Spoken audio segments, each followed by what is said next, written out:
Please subscribe the channel and press bell icon for notification. नमस्कार, स्वागत है आपका जी बिजनेस में। मैं हूं दीपक डोभाल और वक्त हो चला है आपकी खबर आपका फायदा का। अगर आपने फेसबुक पर अपनी डिटेल्स के साथ ईमेल आईडी या फोन नंबर भी डाल रखा है तो आपके लिए खतरे की घंटी है, क्योंकि 53 करोड़ फेसबुक यूजर्स के फोन नंबर से भरा डेटाबेस चोरी हो गया है और वो बिक रहा है। जी हां, हैकर्स टेलीग्राम बॉट के जरिए ये डेटा बाजार में बेच रहे हैं। एक इंडिपेंडेंट व्यक्ति हैं, स्कॉलर्स हैं, रिसर्च स्कॉलर, उन्होंने ये पता किया है एक आदमी के डेटा की कीमत जो बताई जा रही है वो 1400 रुपए के आसपास बताई जा रही है। और इस डेटा का क्या करेंगे? इस डेटा का इस्तेमाल फिशिंग के लिए हो सकता है, फ्रॉड के लिए हो सकता है, आपकी गाढ़ी कमाई पर सेंधमारी के लिए हो सकता है, आप पर शॉपिंग के विकल्प थोपे जा सकते हैं, आपकी प्रोफाइलिंग की जा सकती है, फेक प्रोफाइलिंग करके दोस्तों रिश्तेदारों से पैसे मांगे जा सकते हैं और पर्सनल चैट लीक करने के नाम पर आपको ब्लैकमेल भी किया जा सकता है। इसलिए इस खबर को हल्के में बिल्कुल भी मत लीजिएगा। आज के शो में हम आपको बताएंगे पूरा मामला क्या है, कैसे हुआ, कौन लोग इसमें इन्वॉल्व हैं, इसका खतरा कितना बड़ा है, डेटा लीक से बचना कैसा है, आपको सावधानियां क्या क्या बरतनी है, इन तमाम मुद्दों पर चर्चा। पहले ये रिपोर्ट देखिए, लौटते हैं खास मेहमानों के साथ।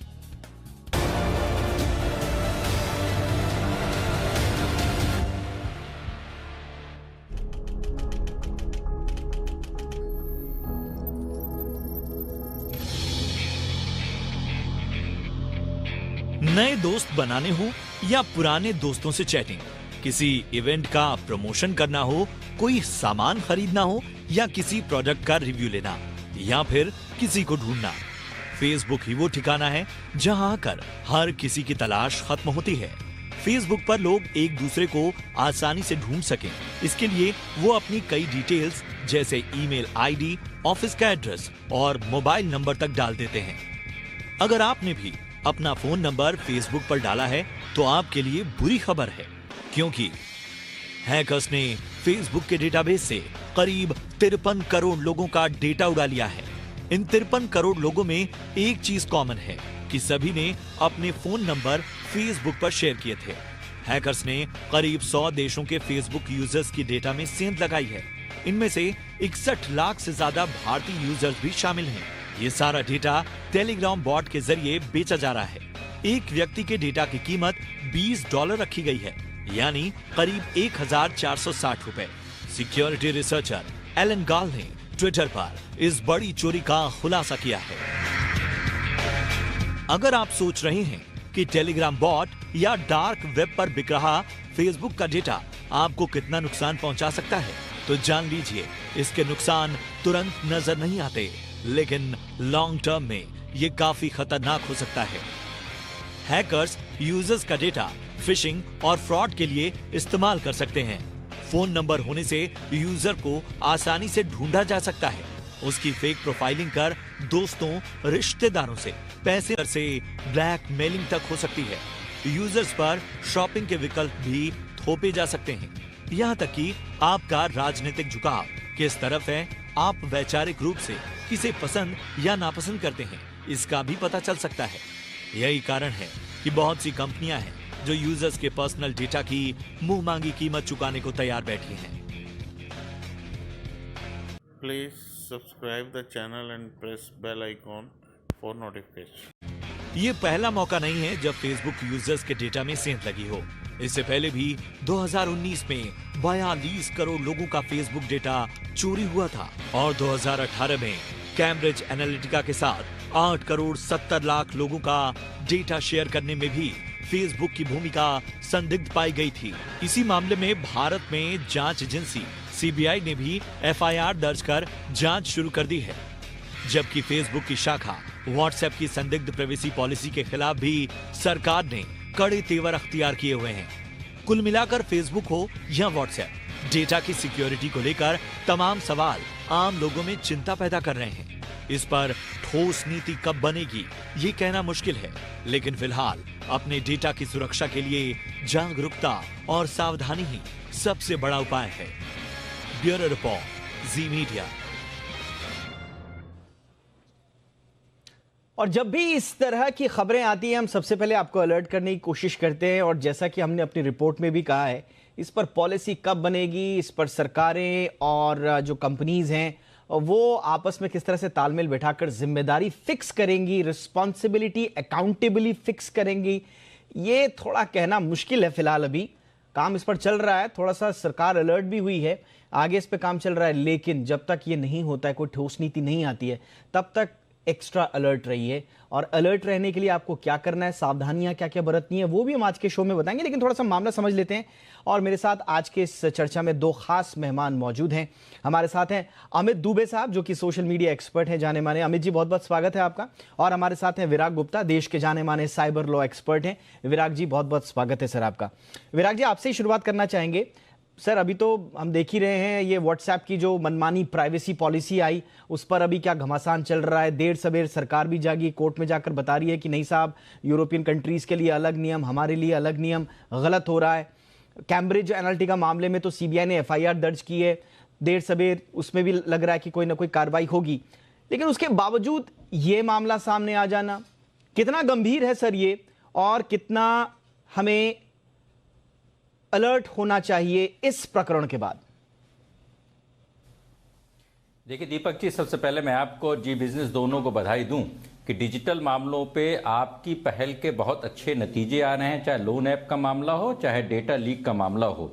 हम लोग जब पिछली बार इस मामले पे बहस किए थे, उसके बाद दो तीन अच्छी बातें हुई हैं और जो आगे चल के जिसका प्रभाव पड़ेगा। पहली बात ये हुई कि पार्लियामेंट्री कमेटी के सामने जब फेसबुक और व्हाट्सएप की पेशी हुई तो उनको दो चीज़ें स्वीकार करनी पड़ी। पहला, उन्होंने स्वीकार किया कि 2016 से ग्रुप कंपनियों के बीच में डेटा शेयरिंग हो रही है, और दूसरा उन्होंने स्वीकार किया कि डेटा मोनेटाइजेशन हो रहा है। ये दो बातें बड़ी महत्वपूर्ण हैं, और इसके बेसिस पे यह साफ है कि ये एक कारोबार है जिस कारोबार से उनको फायदा है, और आप एक बिजनेस चैनल हैं तो data leak. Please subscribe the channel and press bell icon for notification. एक प्राइवेसी के मामले के अलावा एक उसका बहुत बड़ा व्यापारिक पहलू है, और इस बजट में जो 1 फरवरी को पेश होने वाला है, हाँ। उस पर अगर इस तरीके के डेटा ट्रांजैक्शन पर अगर टैक्स लगाया हाँ। जाए तो यह समस्या काफी कम हो जाएगी। यह एक विराग जी एक मिनट, मैं चाहता हूं, आपने दो बड़ी बातें बोली हैं। फेसबुक ने स्वीकार किया है कि डेटा शेयरिंग अभी से नहीं 2016 से हो रही है, जो सिस्टर कंपनीज हैं उन लोगों के बीच में। और नंबर 2, डेटा मोनेटाइजेशन हो रहा है, डेटा बिक रहा है, यानी कि इसको थोड़ा सा एक्सप्लेन कीजिए सर। नहीं, देखिए, जो हम लोग ये सोचते हैं कि भाई हमने कुछ गलत नहीं किया तो हमारा डेटा कोई ले जाए, हमें क्या फर्क पड़ता है। लेकिन एक कहावत है कि बूंद बूंद से सिंधु बना है, तो हम सारे लोगों का डेटा मिलके पूरे मार्केट को इम्पैक्ट करता है, पूरी इकोनॉमी को इम्पैक्ट करता है, राष्ट्रीय सुरक्षा को इम्पैक्ट करता है। तो फेसबुक आज की तारीख में विश्व के अनेक देशों से ज्यादा पावरफुल है, क्योंकि तीनों कंपनियां मिलके लगभग 200 करोड़ लोगों के डेटा को वो अधिकृत करती हैं, और वो न सिर्फ अपने लिए इस्तेमाल करती हैं बल्कि उसको वो जो अपने डेवलपर्स हैं, जो दूसरे लोग हैं, उनका इस्तेमाल करते हैं। और जो हमको अलग अलग मर्ज दिख रहे हैं भारत में, जितने भी आपको मर्ज दिख रहे हैं, वो इन कंपनियों की डेटा चोरी का परिणाम है। जैसे किसी आदमी को ठंड लग जाए तो उसको निमोनिया हो जाएगा, उसको सर्दी हो जाएगी, उसको खांसी हो जाएगी, पर मुख्य कारण सर्दी से बचाव नहीं होना है। तो डेटा जो ये लोग जिसको बोलते हैं कि भारत जैसे एक संप्रभु देश का डेटा, और जो सरकार ने जब हाईकोर्ट में बोला कि यूरोपियन यूनियन में एक नीति, हमारे यहाँ पर दूसरी नीति, तो यह मैं मानता हूं कि सरकार की विफलता है। जब 9 जजों के जजमेंट में 2017 में आ गया कि प्राइवेसी फंडामेंटल राइट है, डेटा प्रोटेक्शन फंडामेंटल राइट है, तो उसको लागू क्यों नहीं किया जाता। और यहाँ पर भी सरकार की देखिए एक थोड़ी सी कमी है कि जब चाइनीज ऐप्स का मामला हुआ तो चीनी जो ऐप हैं वो भारत का डेटा विदेशों में बेचते थे, विदेशों में शेयर करते थे, उनको ऐप्स को बैन किया गया। इसका मतलब किसी कानून के तहत बैन किया गया होगा। उसी कानून के तहत अगर फेसबुक, व्हाट्सएप, किसी भी कंपनी के खिलाफ लगाम लगाई जाए तो डेटा की चोरी का, ब्रीच का ये गैर कानूनी कारोबार काफी हद तक कम हो सकता है। उसको मैं इस तरह से बोलूं कि अगर पाकिस्तान हमला करे तो लोग राइफल लेके नहीं निकलेंगे, सेना को मदद करनी पड़ेगी। इसी तरीके से बड़ी कंपनियों के डेटा ब्रीच से आम जनता को बचाने के लिए सरकार को आगे आकर के सख्त कदम उठाने पड़ेंगे। ठीक है, लेकिन आपने जो आज बड़ी दो इंपॉर्टेंट बात बोली हैं, कि फेसबुक ने ये माना है कि व्हाट्सएप ने बेसिकली 2016 से फेसबुक के साथ डेटा शेयरिंग की बात को स्वीकार किया है, और दूसरा data is being monetised, data monetised है। इन दोनों बातों को पार्लियामेंट्री कमेटी के सामने माना है। अब ये तो स्वीकारोक्ति हुई उनके एंड से, लेकिन सवाल ये है कि इस पूरे प्रकरण में अमित दुबे, इस पर भी हम बात करेंगे, विराग जी से मैं थोड़ा सा डिटेल्स में और बात करूंगा, लेकिन अभी हम लगातार देख रहे हैं कि डेटा वल्नरेबिलिटी को लेकर फेसबुक, व्हाट्सएप कितने कटघरे में है, कितने आरोप प्रत्यारोप लग रहे हैं, उंगलियां उठ रही हैं। इनको तो एक्स्ट्रा अलर्ट हो जाना चाहिए था सर, और उसके बीच में इतना आसान है सर क्या कि ये इतने $500 बिलियन के ऊपर वाली मार्केट कैप वाली कंपनियां और डेटा कोई भी ऐसे एक्सेस करके चोरी करके ले जा रहा है और जवाबदेही कुछ नहीं, इतना आसान है सर क्या? दीपक जी, बिल्कुल आसान होता है हैकर्स के लिए, क्योंकि हर दिन कुछ ना कुछ 0 डेज वल्नरेबिलिटीज निकलती है और उसको एक्सप्लॉइट करके लोग अलग अलग सिस्टम्स को हैक करके डेटा निकालते रहते हैं, जो डार्क वेब पे अमूमन अवेलेबल होता है। फेसबुक जैसी कंपनी को हैक करना चैलेंजिंग होता है, पर होता क्या है कि फेसबुक अपना डेटा कई सारी थर्ड पार्टी और सेकंड पार्टी कंपनी से शेयर करती है, तो यदि उनके अंदर कोई वल्नरेबिलिटी मिलती है तो वहां से भी डेटा लीक होने के चांसेस होते हैं।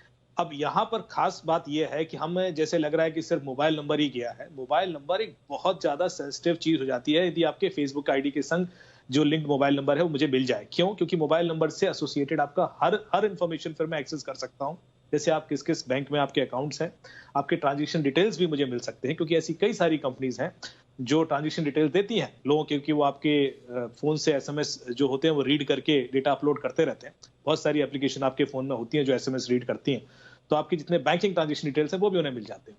तो मैं फेसबुक से आपकी साइकोलॉजी समझूंगा, आपके बैंक अकाउंट डिटेल है मेरे पास, उसके बाद आपकी इंश्योरेंस डिटेल्स भी मुझे मिल जाएंगे। और please subscribe the channel and press bell icon for notification. उसके बाद क्रिमिनल्स का काम शुरू होता है, जो आप आमतौर पर देखते हो कि किसी भी एजेड आदमी को या ऐसे बंदे को जो थोड़ा नॉन टेक्निकल है या इवन टेक्निकल है, पढ़े लिखे लोग हैं, उनको भी टारगेट करके आसानी से बेवकूफ बनाया जा सकता है। उनको एक कॉल आता है कि मैं इंश्योरेंस कंपनी से बोल रहा हूँ, या मैं बैंक से बोल रही हूँ, या मैं आपके किसी ऐसे सर्विस प्रोवाइडर से बोल रही हूँ जो आपने ले रखी है और जो बैंक के आपके मोबाइल नंबर से लिंक्ड है।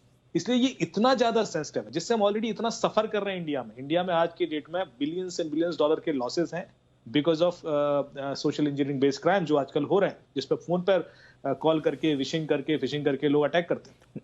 नहीं, तो इसलिए ये डेटा जो है अमित दुबे, इसका मतलब तो ये दोधारी तलवार है। पहले तो फेसबुक ही आपसे कहता है, बार बार आपको मैसेजेस आते हैं, बार बार आपको पॉपअप आते हैं कि अपना अकाउंट जो है वो लिंक कर दीजिए अपने मोबाइल नंबर से ताकि आपको सहूलियत मिले।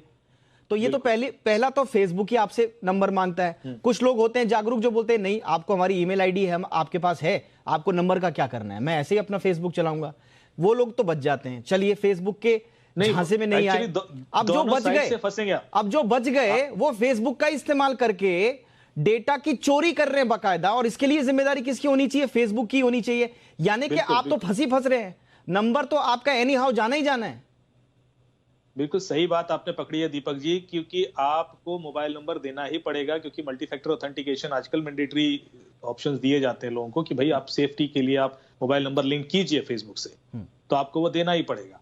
और आपने वो दे दिया और वो लीक हो जाता है, तो फिर वहां से आपके जो सोशल इंजीनियरिंग बेस्ड अटैक है वो होना शुरू हो जाते हैं। तो आप तो दोनों साइड से गए। यदि आप नहीं लिंक करते हो तो बिकॉज आपका अकाउंट सिक्योर नहीं है वो हैक हो जाता है, और यदि आप लिंक कर देते हो तो आपका अकाउंट भले ही सेफ हो जाए, आप हैक हो जाते हो, आपका बैंक अकाउंट हैक हो जाता है। तो आप बिल्कुल सही पकड़ा आपने कि ये जो डेटा है जो फेसबुक के थ्रू जा रहा है ये इतना सेंसिटिव है, और इसके लिए मेरे ख्याल से भी आज की डेट में पीडीपी बिल होता तो बहुत हैवी पेनल्टी उनको देनी पड़ती है जो हमारी इंडिया का, क्योंकि ये इस वजह से काफी सारे इश्यूज आ जाएंगे। This has some serious.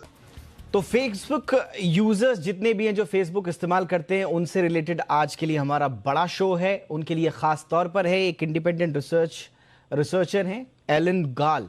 इन्होंने अपनी फाइंडिंग्स में पाया है कि 533 मिलियन फेसबुक यूजर्स का डेटा बिक रहा है, 50 करोड़ से ज्यादा का, और उसमें से 60 लाख से ज्यादा भारतीय हैं। और टेलीग्राम बॉट के जरिए ये डेटा आपका बिक रहा है मार्केट में, और एक डेटा की कीमत 1400 रुपए के आसपास है इंडियन रुपीस में। अब इसमें किया क्या जाए? इतना वल्नरेबल डेटा आपका और किसी के हाथ में है, आपके फोन नंबर्स हैं और फोन नंबर्स के जरिए जो आपकी दूसरी चीजें हैं वो पहुंच जाती हैं, उसके लिए किया क्या जाए, कितना महत्वपूर्ण है ये, इसको समझने की हम कोशिश कर रहे हैं। विराग जी, मैं आपके पास आना चाहूंगा। आपने एक उसका जिक्र किया पार्लियामेंट्री कमेटी का भी, और हमें मालूम है कि गोविंदाचार्य जो कि आरएसएस आइडियोलॉग हैं, उन्होंने भी एक लेटर लिखा है निर्मला सीतारमण वित्त मंत्री को, जिसपे उन्होंने एक बड़ी महत्वपूर्ण बात कही है। उन्होंने साफ तौर पर कहा है, आपने भी उसका जिक्र किया अभी, कि बजट में इसका प्रावधान होना चाहिए कि डेटा ट्रांसफर फेसबुक और दूसरी कंपनीज के बीच में इस पर टैक्स लगना चाहिए। और मुझे याद है हमने जितने शोज भी आपके साथ किए हैं, आप इस बात को बड़ी इंपॉर्टेंस के साथ उठाते हैं, एम्फसाइज करते हैं कि डेटा क्योंकि संपत्ति हो गया है और अगर आप उसकी शेयरिंग कर रहे हैं तो उस पर टैक्स लगना चाहिए। मुझे बताइए सर कि ये आइडिया क्या है डेटा पर? क्या वाकई में टैक्स का आइडिया, ये तो थोड़ा सा आश्चर्यजनक भी लगता है, लेकिन क्या ये पॉसिबल है और इससे फायदा क्या होगा? नहीं, देखिए, पहले नंबर पे मैं बता दूं कि डेटा पर टैक्स कोई कबीलाई विचार नहीं है। अच्छा। यह विचार 8 सालों से है और 2013 में 14 में दिल्ली हाई कोर्ट ने इसमें आदेश पारित किए थे के.एन. गोविंदाचार्य की याचिका पर, और अब पूरा विश्व जागृत हो गया है। फ्रांस में, यूरोपियन यूनियन में, ऑस्ट्रेलिया में, तमाम जगहों पर फेसबुक, गूगल जैसी कंपनियों से टैक्स की वसूली या शेयरिंग चालू हो गई है। मैं इसके दो पहलू आपको बताता हूं। पहले नंबर पर, जब भी ये डेटा शेयरिंग करते हैं या चोरी करते हैं या लीक करते हैं, उसके 3 पहलू हैं। क्योंकि उसमें कमर्शियल गेन के लिए करते हैं, इसलिए जो भी कमर्शियल गेन हो उस पर टैक्स लगना चाहिए। यह एक पहलू है। दूसरा पहलू यह है कि आपने डेटा लीक किया है, आपकी जिम्मेदारी है, इसलिए उसकी आपराधिक जिम्मेदारी है, जो कैम्ब्रिज एनालिटिका मामले में स्पष्ट हुआ। तीसरा, डेटा लीक होने से जिसका नुकसान हुआ है उसके लिए व्यक्तिगत और राष्ट्रीय क्षतिपूर्ति करने के लिए भारी मात्रा में इन पर जुर्माना लगाना चाहिए। ये 3 पहलू हैं। दिक्कत ये है कि इसमें नहीं, विराग जी, एक मिनट, गलत नहीं है। विराग जी, एक मिनट, अगर आपने डेटा पे टैक्स लगा दिया तो कहीं आप, विराग जी, कहीं आप उनको एक अपर हैंड तो नहीं दे रहे हैं? वो कहेंगे कि भाई हम तो टैक्स देते हैं तो डेटा हमारा हुआ, हम चाहे जो मर्जी करें उसका। उससे क्या होगा, जब टैक्स लग जाता है तो गलत तरीके के इल्लीगल जो कारोबार हैं वो रुक जाते हैं। टैक्स में आपको अमाउंट बताऊं, आप अभी 1400 रुपए की बात कर रहे थे। जब please subscribe the channel and press bell icon for notification. Facebook ने व्हाट्सएप को खरीदा 2014 में, तो लगभग $19 बिलियन में खरीदा था, उसकी वैल्यूएशन थी। और अब उनके जो यूजर्स हैं 5 गुना बढ़ गए हैं, लगभग 200 करोड़ हैं। तो हम मान के चलते हैं कि वैल्यूएशन उनके $90 बिलियन है। और भारत में 40 करोड़ यूजर्स हैं, तो भारत में $18 बिलियन यानी 1,40,000 करोड़ रुपए की वैल्यू सिर्फ व्हाट्सएप से फेसबुक को मिल रही है।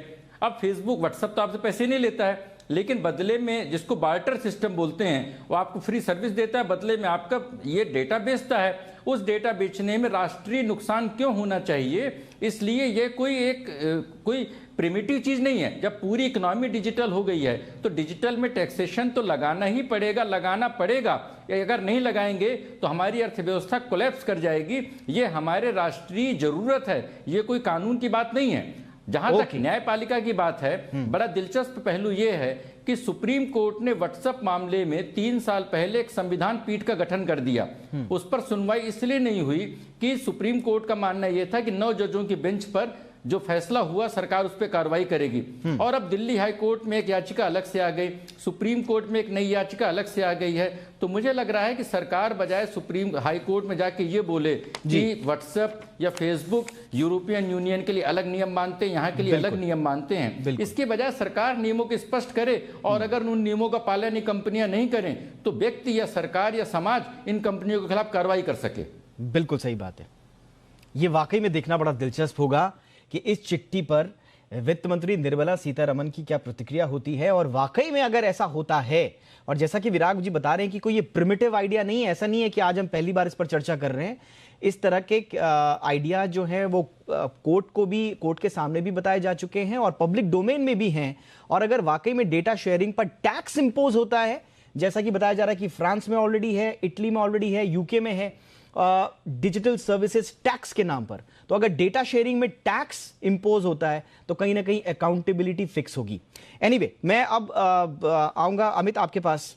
फेसबुक की सफाई के बारे में भी जरा बात कर लेते हैं। इस पूरे मामले में फेसबुक ये कह रहा है कि जिन फेसबुक आईडी को 2019 से पहले क्रिएट किया गया था उसके बारे में ये ऐसा कुछ नहीं है, और ये बॉट जो है उनके बाद वाली आईटी पे काम नहीं करता है, आईडीज पे काम नहीं करेगा।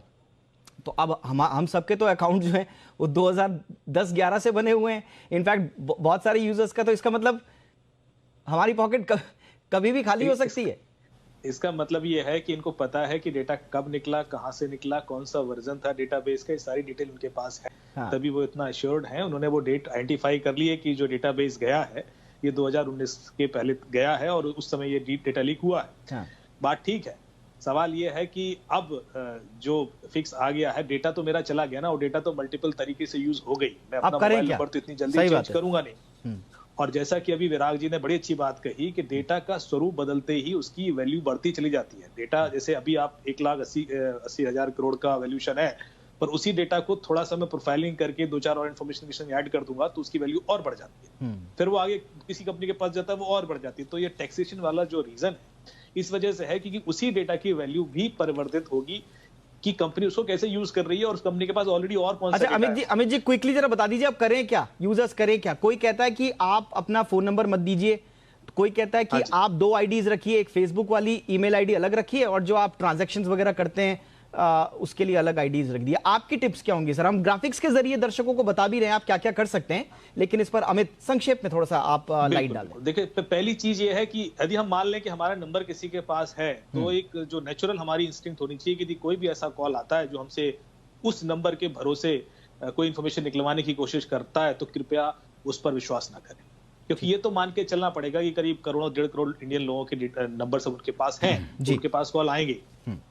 तो जब यदि आप वो कॉन्शियसनेस ले आते हैं तो आप बचे रहेंगे। जो दूसरी चीज है कि जो आप सिक्योरिटी कर सकते हैं, बेसिकली क्या क्या हो सकता है आपके साथ। आपको फाइनेंशियल कॉल्स आ सकते हैं, आपको इंश्योरेंस से कॉल आ सकते हैं, आपको सर्विस प्रोवाइडर से कॉल आ सकते हैं। और हो क्या सकता है, क्योंकि नंबर स्पूफ हो जाता है। यदि मुझे आपका मोबाइल नंबर पता है दीपक जी, तो मैं आपके नंबर से विराग जी को कॉल लगा सकता हूँ, SMS भेज सकता हूँ। इसको बोलते हैं मोबाइल नंबर स्पूफिंग। ओके। अब विराग जी आपको कॉल लगाएंगे तो वो आप ही को मिलेगा, तो वो मेरे पास नहीं आ सकता, लेकिन मैं उनको लगा सकता हूँ, उनको मोबाइल में नंबर आपका दिखाई देगा। कई बार लोगों को ऐसा दिखता है कि उन्हीं के नंबर, और ये हुआ भी है, ये बिल्कुल हुआ भी है। मेरे पास जरा वक्त की कमी है, लेकिन ये आपने इंपॉर्टेंट बोला, मोबाइल नंबर स्पूफिंग कई बार होता है। मैंने विराग जी को, मेरे नंबर से विराग जी को कॉल लग गया, विराग जी को लगता है कि दीपक को कोई पैसे की जरूरत है इसलिए शायद पैसे मांग रहे हैं, लेकिन वो मामला कहीं और होता है। विराग जी, मेरे पास वक्त की बड़ी कमी है, अगर आप 10 सेकंड में बोल सके तो। मेरे पास वक्त की कमी है सर। विराग जी, आपके चैनल के माध्यम से मैं वित्त मंत्री से निवेदन करूंगा कि इस विषय पर विचार करके उचित निर्णय लें, देश हित में जरूरी है। बिल्कुल। और आपने भी कहा है और गोविंदाचार्य जी की चिट्ठी भी है, तो मुझे लगता है कि निर्मला सीतारमण के पास एक ऑप्शन जरूर है इस मामले में ठोस कार्रवाई करने का। बाकी कोर्ट में सरकार ने अपना जो पक्ष रखा है व्हाट्सएप मामले में, उसको देखकर लग रहा है कि सरकार भी सीरियस है। बहरहाल डेटा प्रोटेक्शन बिल भी है, उस पर भी सरकार को कुछ ना कुछ करना चाहिए। बहरहाल उम्मीदें बहुत है सरकार से, लेकिन देखते हैं कि कहां तक ये मामला जाता है। हमारी जो कोशिश थी वो थी आम ग्राहकों को जागरूक करना मुद्दे के बारे में, और सावधानी रखें, सतर्क रहें, यही हमारे दोनों गेस्ट भी कह रहे हैं। आप दोनों का बहुत बहुत शुक्रिया, अमित जी, विराग जी, दोनों का हमारे साथ जुड़ने के लिए। आज के शो में इतना ही। Please subscribe the channel and press bell icon for notification.